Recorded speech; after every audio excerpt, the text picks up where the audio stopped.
Hey guys, welcome back. This is the Ghost and Friends YouTube channel, but it's not the Ghost and Friends show at the moment. Mr. Dave Myrick up at your top right.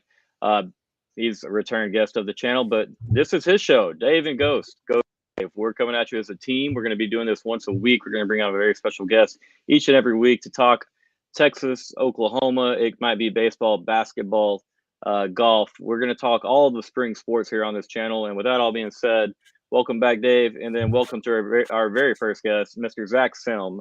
Zach works with Orange Bloods, covers Texas baseball, does a fantastic job. Introduce yourself a little bit, Zach, if you would, and tell us how you're doing this evening, brother.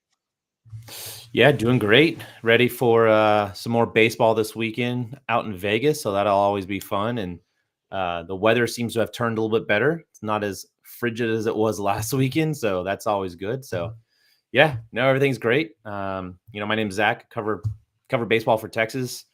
Find my show every Monday. We sit down with Sloss Nagel and we talk a little Texas baseball. And then on Orange Bloods, you got all the fun stuff. We got the previews and talking bad about Oklahoma and Dave and whatever else. So, hey, did you ask Slosh why he broke A&M's heart? Did you come out and ask him that? Not yet, but I mean, I'm sure that'll come up in the next show. So. Yeah, I imagine that you might get about 5% of the actual real authentic answer. Would be a great story to actually have all the details on, to know his thought process throughout last spring as Chris was kind of courting him and seeing engaging his interest in coming to Texas. And as someone that talks to Billy Lucci quite a bit, I've heard his perspective of how that all transpired. I would love to see Schlossnagel's and how it all went down. But hey, thanks for being here. Really appreciate it, Zach. Mr. Dave, welcome back. You doing okay up there, sir? Looks a little colder where you're at.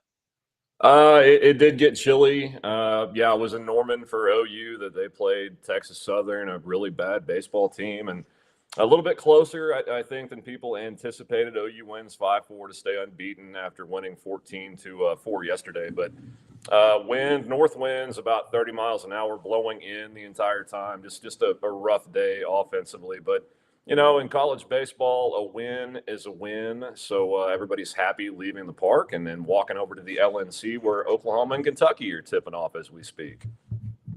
Speaking of tip-offs, Texas and Arkansas as well, just tipping off to a big game for both teams there in Fayetteville. Texas, a big-time needs a win there. And we're going to talk Texas basketball. I promised followers on Twitter that I'm going to have a lot to say about Texas basketball.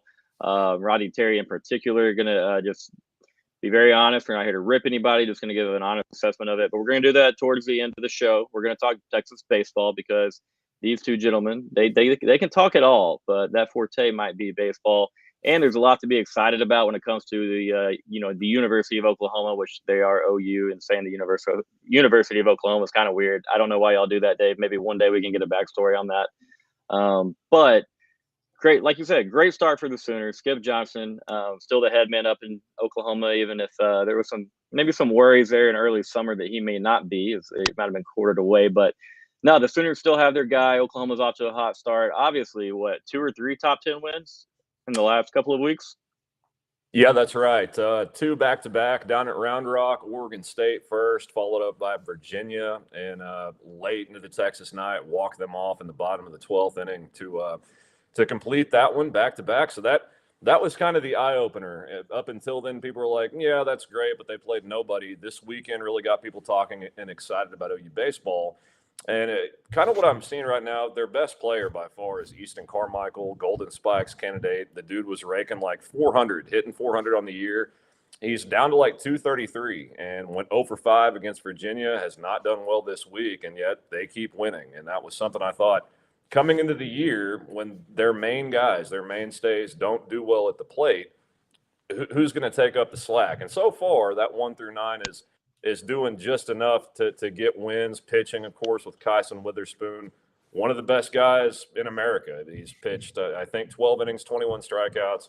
Opponents hitting a sultry 119 on the guy for the season. So they've got their Friday night ace. Behind that, I still think Saturday, Sunday is going to get interesting. They got Malachi Witherspoon slated for Saturday and the LSU transfer Cam Johnson for Sunday. Both guys, it's weird to go from Kyson Witherspoon to anybody. It doesn't look the same. So I can't come out and say that the two starters behind him have struggled or it just looks that much different. They're still winning with those guys, but I think we're still going to see some movement with those other two starters for the weekend. I mean, yeah, and that's just that time of the year where you're going to have coaching staffs around the country or trying to solidify their starting rotation. Are there any other names outside of these guys that you just mentioned that you think it might have a backdoor chance to spot into that rotation become conference, which is rolling up really quick? We're just a couple weekends for conference play. Man, yeah, you look at that schedule, there's not much before you jump in the deep end. Yeah, Cade Crossland is a transfer that came in, I think, is to watch. I think he would have been the Sunday guy out of the gate. He's been coming back from a small injury. He's just about back to full strength. And if either of those two guys slip up at all, he's ready and waiting to take that. If not, probably he'll get the midweek start. Oklahoma's got a very tough one down with old Dan Heathner at Dallas Baptist coming up this week. DBU just owns Oklahoma in baseball. So I would assume Cade Crossland will get the nod there. Of course, Zach is very familiar with DBU. Great program. Don't let the name fool you. They're one of the best in college baseball. Yeah, no doubt. DBU's been doing it for a long time. You talked about Kyson Witherspoon. I looked a little bit earlier. I think he's got like 21 strikeouts in 9 innings. I mean, that's pretty dominant. No, maybe it's 12 innings. I think Malachi had thrown 9 innings, strikeouts in 9 innings. But they can keep that ERA sub 3 all year. You guys might be sitting too good for our liking. But Zach, I mean, you've seen a lot of Texas baseball earlier in the year. Very honest myself, we're in the middle of club volleyball season. I've been able to keep up with it on Twitter. I've been watching games on my phone, but with audio off. What are your early impressions on Texas and Jim Schlossnagle, Max Weiner, and how things are going on the 40? Yeah, I think expectations of Texas fans is always going to be different than what you see on the field, right? Everyone says, "Oh, you hired one of the best coaching staffs in the nation. You've got a MLB All-Star and multi-time Gold Glover and Hall of Famer on the staff. Y'all are beating everyone 20-0." And that the reality is that's just not college baseball, right? Like this is a roster that's largely inherited with Schlossnagle and the team, and so he's still working through. How do I get the guys to play how I want you to play? I want you to play loose. I want you to play aggressive. I want you to play free and not be hesitant, not be afraid. And he's kind of talked about, getting them to loosen up. And he said it's one of those clubs that has a lot of guys that are just hard-nosed, down-to-work, blue-collar guys. They want to go right wrongs after last season falling short of what their expectations were. And so, offensively, you haven't seen necessarily the best version of Texas yet, although there's a couple of guys that have certainly looked amazing at the plate. But what you start to see if you start watching the game within the game is even from at-bat to at-bat, you can see the strategy and the rhythm that Tulo's wanting to imprint on them. And so, I think a lot of fans are going to have to be patient because there's going to be games that don't look exactly how they think they're going to look. And then there's going to be games where, like Ole Miss, they're out there run ruling a team, or against Oklahoma State, they jump out to a massive lead and then hold on. So, overall, I think the biggest takeaway is Texas has a bullpen that can actually throw strikes, and that hasn't been the case the past 2 years.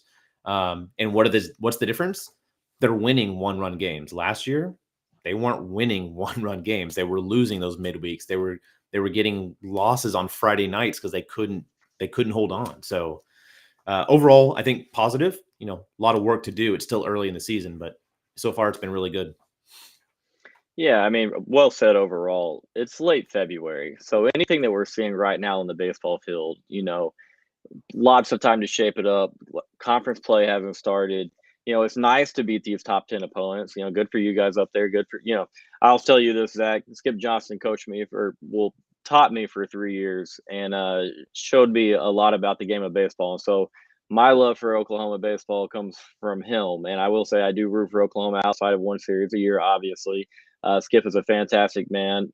Texas fans should root for Skip Johnson as well for what he did in Austin and not just on the field but off as well. It's a great guy, great family, but you want to have the recipe for winning a bullpen, ability to win one-run games, timely hitting. You want to have that in play and in order by conference play. And ultimately, you're still going to be working on a lot of things throughout conference play, and you want to get hot at the right time. So, hey, you can get hot now, but ultimately, it doesn't mean anything. And I'm not knocking Oklahoma start. That's just for any college baseball fan. And I'm mostly trying to talk to folks on Twitter, and I hope a lot of us are watching right now. But hey, I saw a tweet last week. I'm a part of the Aggies community on Twitter. It's a mess in there. I don't know how I get involved with that, but You're a great man. I too nice is what I think I am. But I saw a tweet and they were like, "We're beating Cal Poly 1-0 in the fourth inning. Like, what the hell is going on right now at Bluebell Park?" And that right there tells you what that person has no clue how baseball works in any capacity. Okay, because you're winning a baseball game 1-0 in the fourth inning.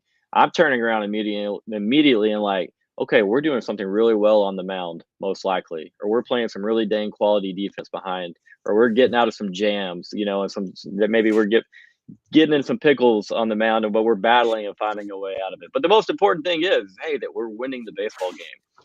And then you look at their last two games, a loss to Cal Poly and then a loss to Texas State. That was once again, you take those wins. So like Dave, you mentioned earlier, I don't know who you said y'all beat by maybe a run a couple of times, but I mean, it's a win is a win, right? It's baseball. Yeah, Texas Southern, I mean, tonight, not a good team, but kind of to your point, the one thing I always look at with this sport, OU fans are bad about this because they've had a pretty decent softball program the last, decade, half decade, winning national championships. So like, why don't they do what softball does? Well, softball has one pitcher every single game, an ace that can go out there and perform. The one thing different in every single baseball game, outside your position players, always the same, inside on the mound, that pitcher's different. And every time that happens, it can change the outcome. So people that look at scores and say, oh, Cal Poly beat A&M, what's going on? Yes, you're right. They just don't understand college baseball. That's also why Oklahoma fans should be ecstatic. They hung on and won tonight in nasty conditions against a team that, if you're one of the last unbeaten teams in college baseball, I think there's like 16 left, people are going to notice, and kids are going to want to kick your ass, and you're going to get everybody's best shot. Texas and OU see that all the time in other sports. Oklahoma's starting to get it in baseball, so I expect to see a lot more close games. But I think Oklahoma eventually will come back down to earth a little bit, and I don't mean crash out. I mean, you'll see a little bit more kind of what we thought going in, the 1 through 9, I still think is going to struggle to put up runs, body blow for body blow with these higher power SEC teams where one swing of the bat can change a game. I don't know if they've got that ammunition 1 through 9. What they do have is a very deep staff. We've talked the starters, but people behind that, I think I saw 15 pitchers have thrown for Oklahoma. Nobody has over a 4.5 ERA. So they've got a lot of arms down that pen. They got a lot of guys they can turn to if things don't start off well for the starters. So that travels. If you can pitch and play defense, that can win a lot of baseball games. And I think they'll have enough hitting to be a pesky team in the SEC. Those saying maybe top 3, I don't see that. I think we'll see a little bit more come back down to about where we thought they'd be, which is a very good baseball team. I mean, definitely off to a hot start. You said, once you get into SEC play, every weekend's going to be a grind. And, if you have the pitching, that immediately is something that gives you a little bit of a leg up. There's some good staffs in the SEC, but again, a lot of teams, a lot of staffs are still trying to figure out what's going on. Nash, you're formally invited to hop in if you want. Nobody hates you, brother. I didn't know if your show. I was just on with Nash. I hopped off to hop on here, but it's been 2 months since we've had a show. It feels good to be back. Welcome, Mr. Jay Ward. You guys check out Mossy Oak Waterfowl. You duck cutters out there. Jay Ward's got some nice new apparel out with that company and some cool digs. I can't decide which one I like more. Dave, I think you'd really like a few of them. I'll send you a link to that stuff. But Oklahoma baseball, a hot start. Texas baseball, long ways to go in this season. Now I'm going to ask you, Zach, any reason for panic? Again, I'm talking mostly about Twitter fans when I say fans, but, any reason for panic for a little bit of the slow starts for, say, a Jalen Flores or Ryan Galvan? Will Gasparino, he leads the team in RBIs, but he's only hitting 241.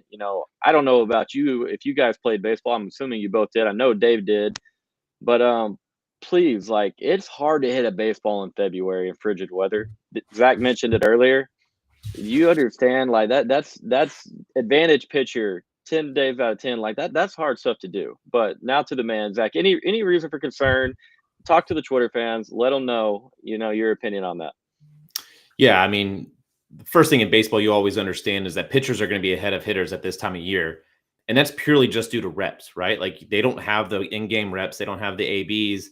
And you can go train your eyes, you can do VR simulation, but it's not the same thing as in-game where a guy is throwing 94 and then dropping a 91 sinker and then dropping in a cutter on you and matching up all these speeds and locations. Like it's really, really hard to adjust to that.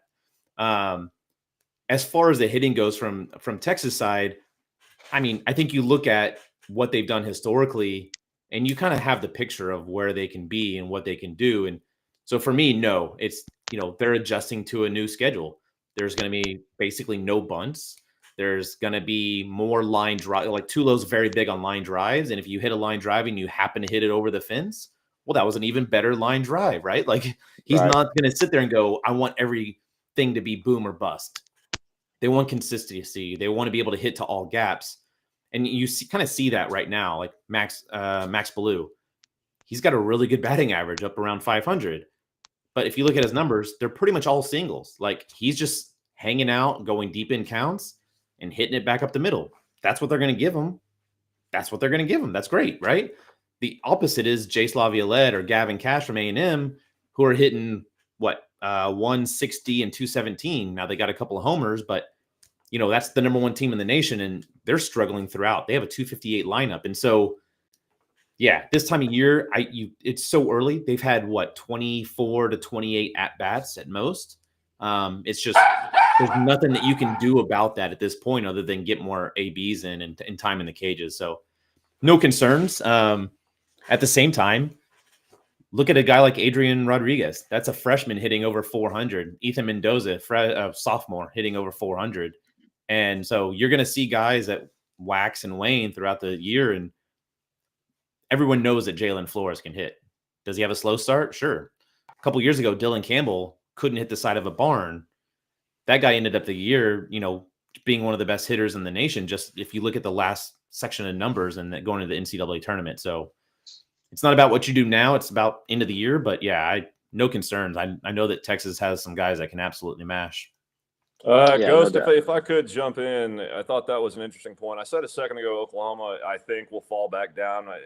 What I meant was I don't think you're going to see an undefeated college baseball team at the end of the year. But I will say this to that.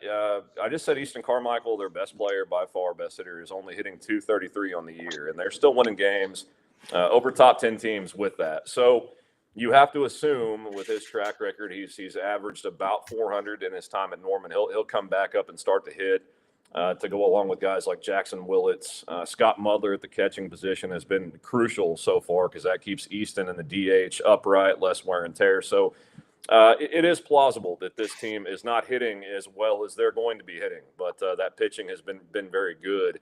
And, I straight up wanted to ask you, Zach, I think I heard a little bit of it, but what's the main difference between David Pierce and Schlossnagle? So, I mean, the biggest difference from an offensive strategy is going to be how they approach pitches. David Pierce wanted them to be opportunistic early in counts and then look to, shorten up the swing and hit line drives to left field or right field based on whatever handed hitter they are. Schlossnagle takes that to the extreme. He doesn't want to lay down bunts. He thinks that's giving away outs, and he wants you to go deep in counts. Well, that's going to lend to more strikeouts because you're seeing a lot more pitches. But that's why you see, like last night, when they were playing against Incarnate Word, there was 4 bats in a row that they went 10 pitches deep. I mean, that's going to chew up a pitching staff really quickly. And so they're willing to accept that, hey, sure, you struck out because you happen to get a bad pitch and decided to try to get one. But the biggest thing is patience, to be honest. Schlossingle likes to run a lot more than David Pierce did. David Pierce would maybe allow a couple of guys to run here and there, but Schlossingle allows a lot more freedom to his runners as well. So you're going to see guys get thrown out, but he wants them to be aggressive. So those are the biggest offensive differences between the two.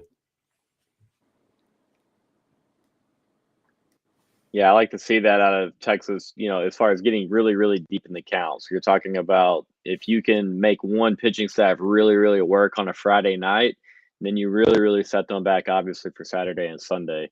You talk about getting into in a series as far as postseason, whether it be a regional, super, or even the College World Series, please. That could play out to be a huge advantage. We've seen him do it at them and saw him do it at TCU for a long time before that. So Texas fans should be very familiar with that, that style of, or rather approach at the plate.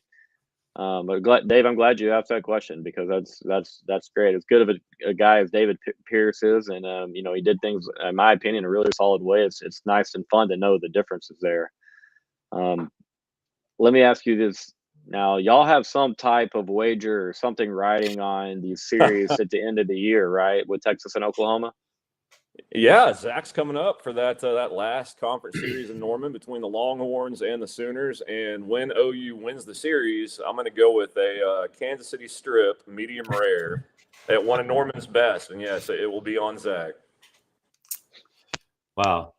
We'll probably have to get a steak from Texas. You'll have to come south of the border because we all know that there's better steak in Texas. But yes, when Texas wins that series, all the love to Skip. Skip's one of my favorite coaches in the world. But Texas is coming away with that series. So love it. I'm loving the show already. Joshy Manning, Dave, can you please give us your take on Daddygate? Look, boys, I was kind of busy with stuff yesterday. I didn't get a chance to check this until late last night, and man, instant regret. I don't know if it's fake. It's an entertaining story. If it's real, my heart goes out to the kid, man. Your pops has some issues. That's my take on it. Honestly, the best thing that's come out of the entire Daddygate thing is the picture or the meme of the Lane Kiffin at Ole Miss checking his pulse and going, Ole Miss and Daddy are both trending on Twitter, and I'm not involved.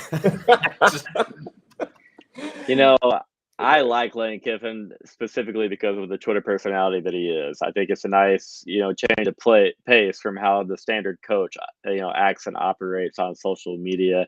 Joshy, let me tell you this, man. Also, not a busy day yesterday. Played a lot of golf yesterday. I'm sunburnt to heck. Can't see really, but I had no clue any of it was going on. I get on the app at like 8:00 and see all the different memes, and I'm like, what is going on? So I asked, and if you have not seen Travis J. Davidson's reply, it's one of the best Twitter comments or replies I've ever seen. Go check that out. It's excellent, especially a Seuss reference or something. It's pretty legendary. My take is that I don't know, man. Don't let your girlfriend watch your siblings play basketball unless you're going to. There's really no way to talk about that in an appropriate manner. Any of it, I would have a lot to say off camera because that is a really wild situation. That is crazy, and you just really hope that we know what a world. But Lounge Dog, it won't be soon, brother. Couple of weeks, Texas travels to Mississippi State, conference opener at the Dude.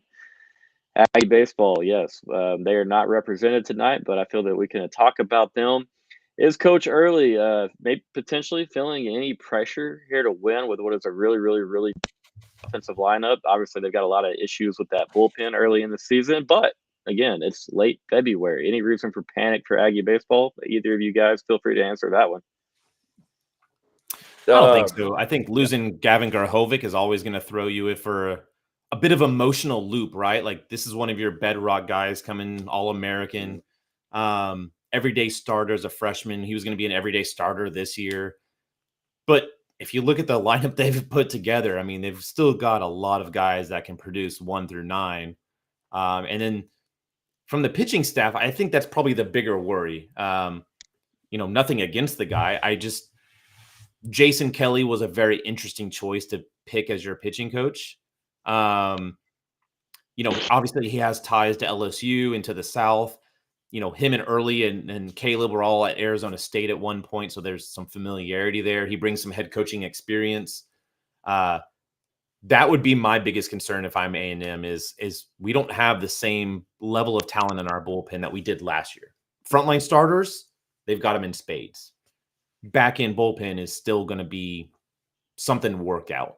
But is it too early to worry? No. I mean, in my opinion, they're still definitely, I mean, they're an Omaha team. They've got the talent. They can make the matchups work. So, yeah, he just said a second ago about Laviolette. That's not going to last. The guy will start to hit. They got too much talent not to win baseball games. They'll be fine. I think people are talking about it because they lost Schlossnagle and they're pissed off about it. So anytime they lose, you're going to see it. But no, Texas A&M will be just fine.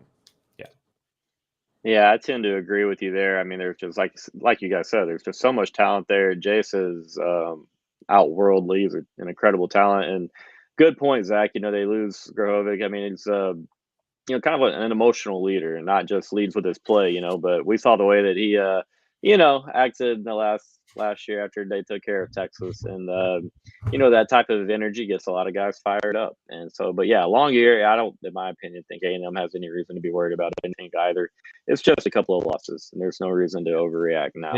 And I think the world of Caleb Longley. I mean, I think he's a rising superstar in this sport, and he gets what it means to be fundamentally good at hitting. And so, yeah, I think he'll get that offense turned around. And Early was, he was given the job for a reason. One, the players love him, but also he knows how to run an offense. And so there's always going to be an adjustment period, but I think they'll be just fine come postseason time. Texas A&M, it was funny, speaking of coaching, Zach and I were having a discussion back in June about a possible Oklahoma candidate heading to a College Station, Skip Johnson. Ended up not happening. Oklahoma, I think, did what they needed to do. I think that got the administration's attention that we need to hang on to a guy that's been to Omaha, played for the national championship, and hosted a regional in the last 3 years. So I don't know how much merit there was to that ever, but I do know it was good for the OU fan base because it made that administration hang on to Skip Johnson. And lo and behold, they're undefeated and have things going up. Quick score update. Arkansas leads Texas 18-12. Kentucky on top of Oklahoma 14-8. So all of our teams are losing at present. Well, shocked. Yeah, me too. Zach, Zach, how much basketball do you watch, my friend? Under the current regime, 0. Okay. If Texas, no, in all seriousness, like I'm one of those guys. I am day and night Texas baseball. Like I rarely watch any other sports. I'll watch Texas football, go to a couple games, but I'm a baseball guy through and through. Like I just don't even have the time or thought of basketball. So no. And I mean, I get it, man. And I love the commitment to the sport because obviously you do a great job covering it. So if there's anybody out there that doesn't follow Zach and follow Orange Bloods, check out their stuff. You should be doing so, especially right now as we get ready to head into the first season of SEC play. Unfortunately for me, I watch a ton of Texas basketball. Basketball might be my favorite sport. And I've held off for a very, very long time on it. Just being very open and honest about how I feel in regards to Rodney Terry and the program. And since we're now, in my opinion, towards the very end of it, barring some late season barrage of wins and maybe even wins, including the NCAA tournament, depends on who you are and what you believe. But this team, right, man, there's talent on this team. Okay, that's not the issue. I just don't think the talent meshes very well together. I think Rodney did a subpar job of getting this team together. Obviously we had a lot to replace after last year, and the pieces that he brought in, I like Arthur Kaluma, I like Jordan Pope, but for the SEC, moving to the SEC from the Big 12 and knowing what we were up against, I mean, you'd be looking at like a D+, a C- grade as far as overall job in the transfer portal. We have very, very minimal toughness in the program. And that's the part that really, really bothers me. We compete, but I'm talking about physical toughness, about getting in there, getting to the rim, and getting to the free throw line. We don't rebound the basketball very well. And now Rodney's not on. He's not on the court, okay, and so he can't go rebound the basketball physically. He can't, make free, which we've actually made a lot of free throws recently. But point is that I think this team was put together, constructed very, very poorly. A lot of people think, at this point that Rodney needs. And I think at the time that this hire was made, that it was a really, really difficult situation for Chris Del Conte to be in, because he was going to face a lot of public backlash, a lot of scrutiny if he would have gone elsewhere other than Rodney Terry, considering that we went to the Elite Eight in his interim year.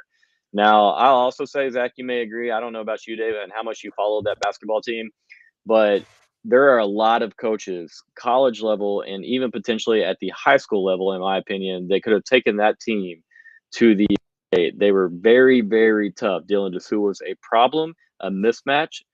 Marcus Carr was a junkyard dog. Okay. He was a guy that was going to get you one-on-one buckets, get to the rim, get to the free throw line, and he could get knocked to the floor, got his ass on the ground often at Texas. Now, again, I'm not knocking the current players, because coaching, your job is to instill a mentality into your players. Trey Johnson is fantastic. He's one of the best players that's ever worn burnt orange, and it feels like we've completely wasted him. It stinks to say that. Trey Johnson deserves and should be playing in the NCAA tournament. And there are other players on the team that deserve and should be playing in the NCAA tournament. And in my opinion, there's still enough talent on this team to where you might could have made that happen. But if you watch Texas offensively, it'll give you a headache. If you pay attention to the X's and O's, the schemes, or rather the sets that we run, or lack thereof, the hero ball, the one-on-one that Texas plays, it's really, really hard to watch. And so there's some people that, have rumored, and they might be right, I might be wrong, that Texas might not go away from Rodney Terry. But CDC loves basketball, and he has almost every single sport at Texas rolling, maybe like never before. He's not going to sit idle and watch basketball in the Moody Center draw 40% attendance and have stagnant, terrible, motionless offenses with hero basketball. Something will happen. If not, we're going to be in trouble next year. 180 seconds that I just vented, but I don't know. If you're watching, tell me in the comments. Like, you think Rodney Terry should be immediately gone? Like, is it a lock? Does he have a chance to save his job? Zach, in your opinion, should it be over?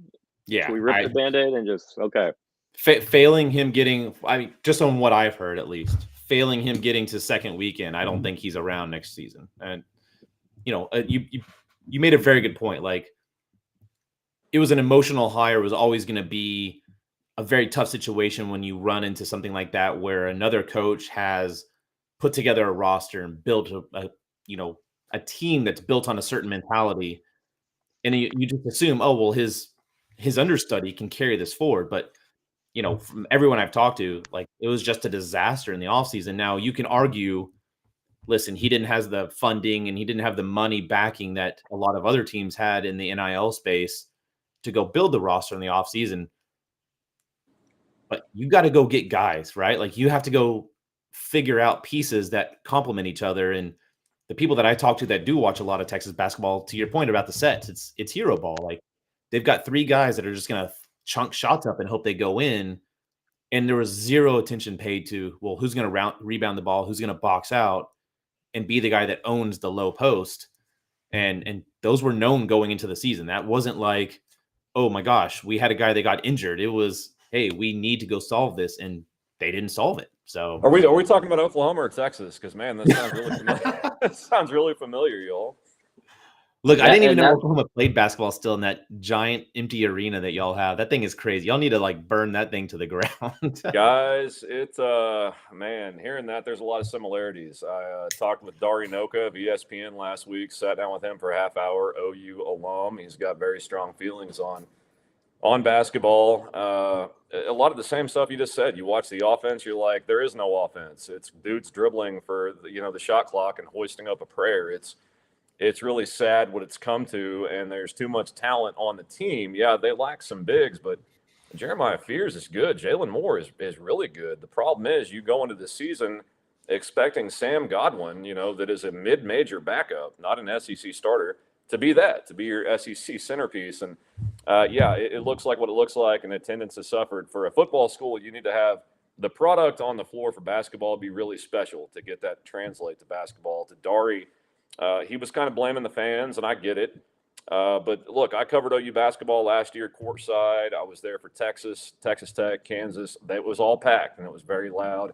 Porter and Oklahoma lost them all. Eventually, you have to give that crowd a reason to come back, and nobody wants to leave pissed off every time they go to a game to cheer on their team. So I see both sides of it. The ultimate, point is it's time for a move. Porter Moser, in my opinion, is gone as head coach of Oklahoma, regardless of what happens. In the short term, would fans love making the tournament? Yeah, I'm sure they would. Best case scenario, that happens and they still move on. The worst case, that happens, they sneak their way in and they hang on to Porter Moser because it hasn't translated from the Big 12 to the SEC or from Loyola to the Big 12. No aspect of it is major college basketball. So a lot of similarities there with Rodney Terry. And I agree with you guys for Texas basketball. There's too much with Texas basketball talent-wise and backing to have a product like that. So, yeah, I agree Rodney Terry should probably go as well. Yeah, I mean, what a time where we'll both be most likely looking for new head coaches. It seems borderline impossible for Texas to have a shot at the second weekend in the tournament. And Zach and others believe that would be the requirement for him to have a fourth year. I guess would be a third year. As interim doesn't count as the first year. But let me tell you this: you see the background we have here, the Moody Center and the empty arena. That's what it's going to look like if you bring Rodney Terry back for a third full year. It's got to be done. Now, here's my thing. Have a very low standard, a very low expectation. Dave, I think you would agree for your Sooners up there, but they have a low expectation of standard for Texas basketball. And for me, I grew up watching, the running horns and Tommy Penders, and then I watched Rick Barnes put out TJ Ford, Kevin Durant, PJ Tucker, LaMarcus Aldridge, Daniel Gibson, and Jordan Hamilton, and plenty of others. And we're a second weekend team every season. And with the money that Texas has, the arena that Texas has, Zach, would you agree with me that Texas could easily be on average a top 15 basketball program? Yeah, for sure. But I think that goes back to, and this is not going to be a popular take by any means. Everyone wants to think that Texas is and should be a national title contender in basketball every year. Name the last year that Texas was a national title contender. The last time they went to number one in the nation, they lost like the last 15 games and got blown out at the end of the season. Like, this is lost not 8 out of 10. Yeah, this is not a team or a program in general that has seen massive, like, just deep runs every year. Think about the Barnes years. I was pulling out my hair those games I was going to when I was in college. That dude couldn't run an offense to save his life. And it's, yes, there was a massive amount of talent, and maybe that's why he stuck around so long. Now, the guy obviously knows how to coach. Look at what he's doing at Tennessee, right? Like, yes, he's a good coach. But when people tell me, oh, Texas should contend for a title every year in basketball, I just laugh. I'm like, what fantasy land are you living in, man? and Joshy just said, what do the boosters care about? They've got a brand new arena, and it's beautiful. They should have a good team in there.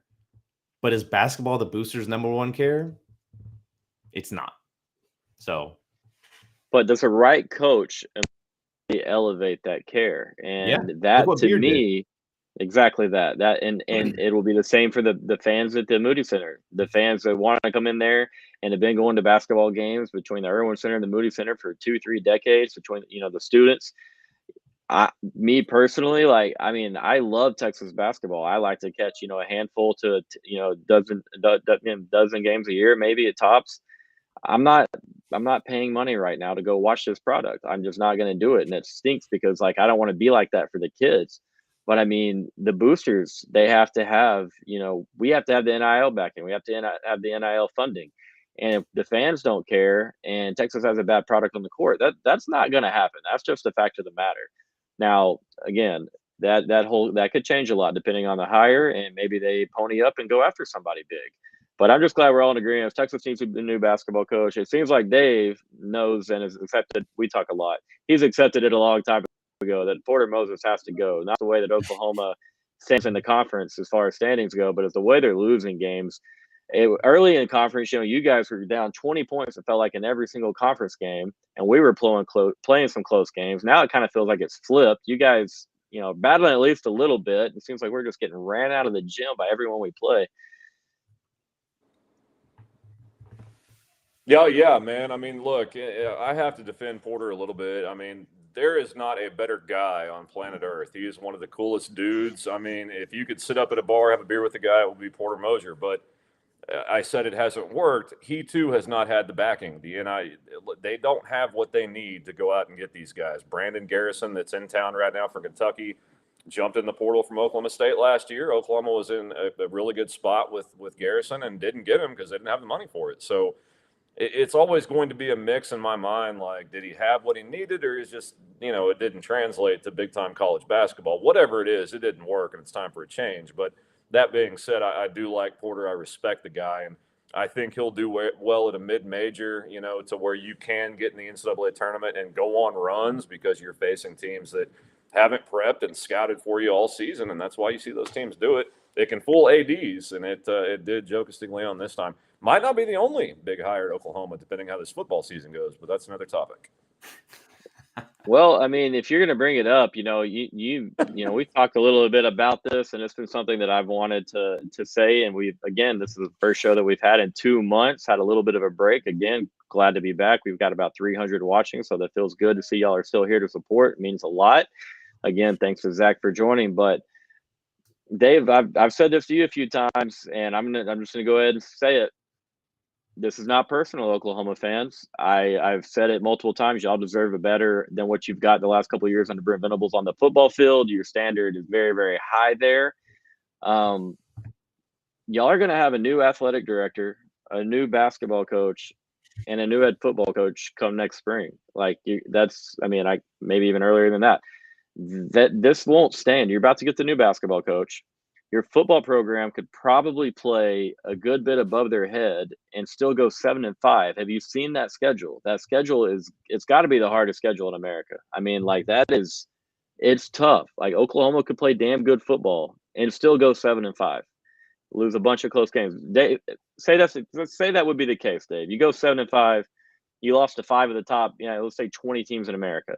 Is that enough to keep Dave, or to keep Brent around? I hope it's enough to keep you around. But is that enough to keep Brent around?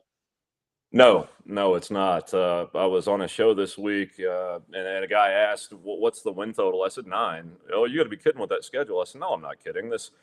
Look, Oklahoma is, it's trite, but you got to say it. They're a blue blood program. They have expectations. 7 wins ain't it for the year. So the fan base is pissed off. They're riled. You've got calls, for Joe Castiglione to step aside or be fired. It's to that point. So he asked if Brent Venables was on the hot seat. Yeah, his ass is burning up right now. And it's going to take 9 wins, and not just 9 wins. There's going to have to be a feeling at the end of the year that things are trending the right direction, i.e. they can't get off to an 8-0 start and then drop their last 5 and then win a bowl game to get 9. I don't think that does it. It's going to be a complex mix of wins and just, the eye test. Do you feel it going the right way? If so, yeah, he'll be back. If not, no, he won't. But I'll say this to that. Yeah, it's a very tough schedule. It just basically flips from last year that was disgusting. But they were in a lot of games last year, had the lead on the road at Ole Miss. They should have beat Missouri. That was just a really bad ending, embarrassing ending for OU. Right in the game against Texas, up until the half, it was nip and tuck. So with any offense at all, I mean, just a semblance of an offense, you can see flipping 3 of those games at least of the 5 they lost. And that right there's 9 wins for the year. So is it impossible? No. Is it doable? Well, it damn sure better be, or this staff will be looking for another job. I think the other issue that Oklahoma is going to have long term anyways is the amount of funding support, where they're at in the NIL world versus where some of the other SEC teams are. You look at where they spend their cash, and yeah, they brought in one of the good defensive tackles, but they had to overpay for him, right? They're having to compete against teams, and it's not the same recruiting that it was in the past, and they aren't necessarily getting the same level of talent, which, if you look at Tom Herman was a solid coach. Asshole, solid coach. He was never going to lead you to the promised land, right? Venables is a nice guy. Weird, nice guy. not going to get them to the promised land, and they're going to have the same trajectory where they start tailing off, and they just can't bring in enough recruits to offset that. I got to disagree a little bit. I mean, Brent has stacked 3 top 10 classes in a row in 3 years, and yeah, very good portal haul. But the NIL for football at Oklahoma is very good, and it's very deep, and there's a lot of money there. So if you want to know why basketball sucks and is struggling, it's because of that. They want to fund football, and that's another reason why 7 wins ain't going to cut it. So. Yeah, NIL at OU for football is okay. It's sparse elsewhere. I'll put it that way. Sorry, guys. I was just Googling to see how many top 10 recruiting classes Charlie Strong had. I couldn't remember. I know it was a couple. A lot. But a lot. And that's another indictment, guys. I mean, no, I'm picking on you. No, I mean, somebody else on a show on Saturday or somebody was like, well, he's got to recruit better. He needs a couple top 10 classes. I'm like, hello, he's had 3 top 10 classes in a row. So that's another indictment on this staff. You just had a 5-star quarterback, Jackson Arnold, the Gatorade Player of the Year that, shits the bed and moves on. That's what happens. That's what it looks like when a 5-star quarterback fails. And we all saw him in a bowl game against Arizona look pretty good, and he just didn't lose all the talent he had that made him that guy. So the coaching on the field immediately comes under the microscope in situations like this. When, you look at it on paper, you're like, yeah, there's tons of talent there. You look at practice, you're like, yeah, there's tons of talent there. Then the game time is like, yikes, a disorganized mess. So, yeah, that's why the microscope is firmly on Brent Venables and company this year. I'm with you, and I don't have anything against Josie, Brent Venables, or Porter, but it just feels like the time is near for all 3. And now, hey, Brent Venables, I could eat these comments majorly if Brent Venables and Oklahoma go and have a big year on the football field, and I'd be the first to do so. I'd be way ahead of you guys, so no reason to save these clips or comments, because I'm sure there's a good bit of Sooners in here watching Dave. But I want to say appreciate everyone for tuning in and watching. That's going to wrap it up.